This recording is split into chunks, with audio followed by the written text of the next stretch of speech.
The world of model kits is incredibly varied, from planes, trains, and automobiles to our beloved giant robots and our favorite waifus. There's something for just about everyone. But generally speaking, the modeling community at large is separated into different niches, and there's very little overlap typically. You can't sit with us! And this kind of came to me and got me to think a little deeper into my previous experiences into the world of aircraft modeling, and just how different that is compared to Gunpla. Regardless of the grade, it's a very different thing, and Bandai's treatment of their products is, well, rather unique in the world of model kits. Welcome to the Gunpla Network. I'm the Spicer, and today we're asking, is Bandai the best model kit maker in the game, not only from a consumer standpoint, but also a business standpoint? Now, this video is brought to you by those fine folks over at Canadian Gundam. Canadian Gundam has everything you're looking for in terms of Gunpla, supplies, kits, all of it here in North America. They've got a vast catalog that's restocked regularly, a flat rate shipping option for the US and Canada, and a private warehouse. So regardless to say, they're going to have just about anything you need. When you're checking out that vast catalog and placing your next order, don't forget to use the promo code Gunpla Network to save yourself 10% off. So before we get too far into it, let's look at the background, kind of the history here.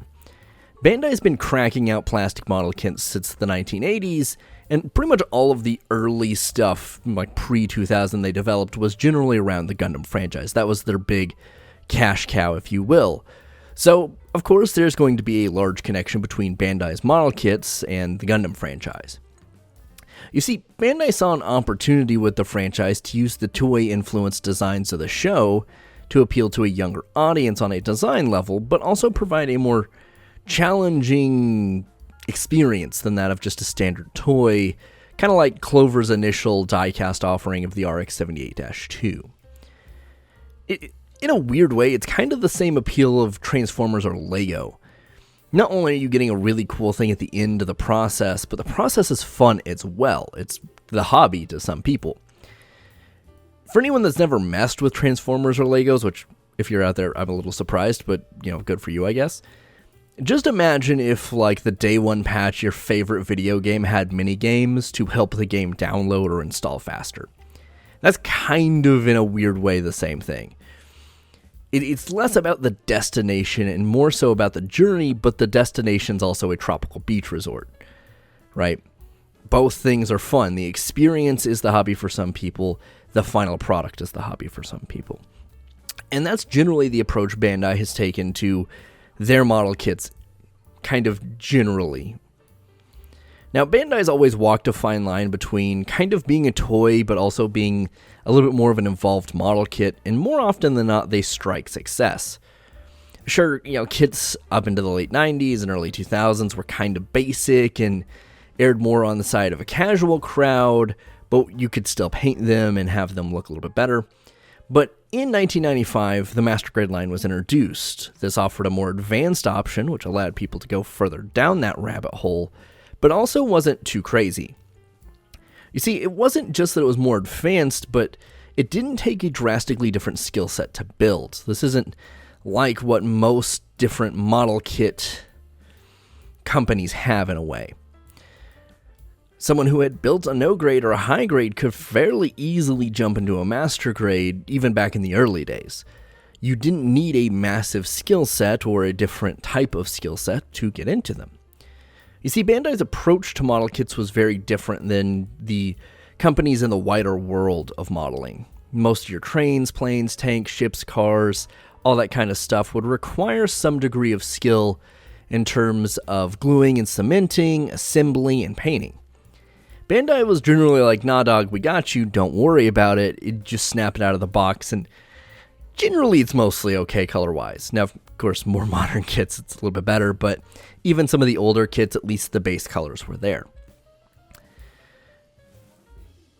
This is where I start to think the idea forms of Bandai being the best model kit company from a consumer standpoint. Now, them kind of seeing this and understanding this and kind of, in a weird way, not necessarily cornering the market, but being a big portion of the market share, also kind of goes to them being this big player at the very least in the business aspect. I know a lot of people, Bandai haters out there, are going to be a little bit mad about this, but we also have to realize, we kind of have to take a step back to see that most companies out there can't do what Bandai does, nor can they do what they do at the volume that Bandai does. Bandai is a large operation, and most companies don't have the variety that Bandai is putting out. That's quite big. Bandai has taken this approach pretty much to every modeling venture they've undertaken, from different grades of Gunpla to different franchises. Sure, not all of Bandai's ventures into other franchises have been big successes, but we do see the same guiding principle. Keep it fun, but leave the door open for more dedication. Personally, as someone that loathes busting out an airbrush, I love being able to snap something together and it generally looks good right out of the box. Sure, I've decaled up and painted some kits in the past, but that's really not the hobby for me. It's the final product, the collecting aspect, not necessarily the building aspect. For some, the hobby is the process, though, extending that process, making it longer, getting more intricate, advancing their technique over time until they hit the likes of the Gunpla World Cup. Phrasing. Me, I'm just a simple guy that likes cool robots on his shelf. But that's the wonderful thing. That's the beauty of what Bandai has built, is their model kits have something to offer everyone, young to old, casual to expert, and everyone in between. Not only is this going to happen for Gundam, or has happened for Gundam, although it is probably the franchise that has benefited most from this relationship, but I mean Bandai has gone through a Star Wars line, a Battleship Yamato line, a Kamen Rider line, all the Figure Eye standard stuff, and all the other mecha anime that you can kind of think of generally have some kind of Bandai model kit for the most part. And, Bandai's got something that most other companies don't have. An iron grip on our wallets. Now, sure, that's a little bit of a joke and somewhat a reality for some of us, but Bandai's got franchises. Save for Moderoid, most other big modeling companies out there like Tamiya, Academy, or Revel don't really have franchises to sell their kits around. I mean, Flame Toys has pretty much shown us what your success can look like using a loved franchise with their Transformers kits recently. Sure, IRL lore, or history, if you will, can be cool, and I love history personally, but it takes getting much more into the weeds on the topics to appreciate a lot of these designs, whereas I've had just multiple friends buy Gunpla just based off a design or vaguely remembering they watched Wing back in the 90s. It's very approachable, it's very casual, it's very easy to get into. Phrasing. Bandai knows this, and they know that people love these franchises much like Lego does, and they want to offer an experience to you instead of a really difficult challenge. Once again, it's less about the destination and more about the journey, but for a lot of us, that destination's really cool. Now, it's not only the approach and the franchises that sell these kits, but the accommodation and the quality of life upgrades. While a couple of companies have tried their hand at snap-fitting models, I would say Bandai is far and away the king in terms of sheer volume and engineering. Bandai has been doing this a long time, and you can tell there's a lot of advancement in terms of the engineering of these kits that has happened from the early days of Snap designs to today. And even with these advancements, just about anyone can still pick up an entry grade and build it with little more than what's in the box. I mean, sure, we've all used nail clippers or scissors in our early days, but not only can entry grades literally be built right out of box, but people have way more access to tools than we used to have. Let me tell you, a cheap set of nippers is infinitely better than nail clippers from experience. The point is, Bandai is able to walk this tightrope of appealing to your everyday average normal guy, but also can do this without alienating seasoned builders. Some of you might not like this Lego comparison, but I have to say it is very, very spot on. But I mean, that's really exactly why Bandai is the best in the game, in my opinion.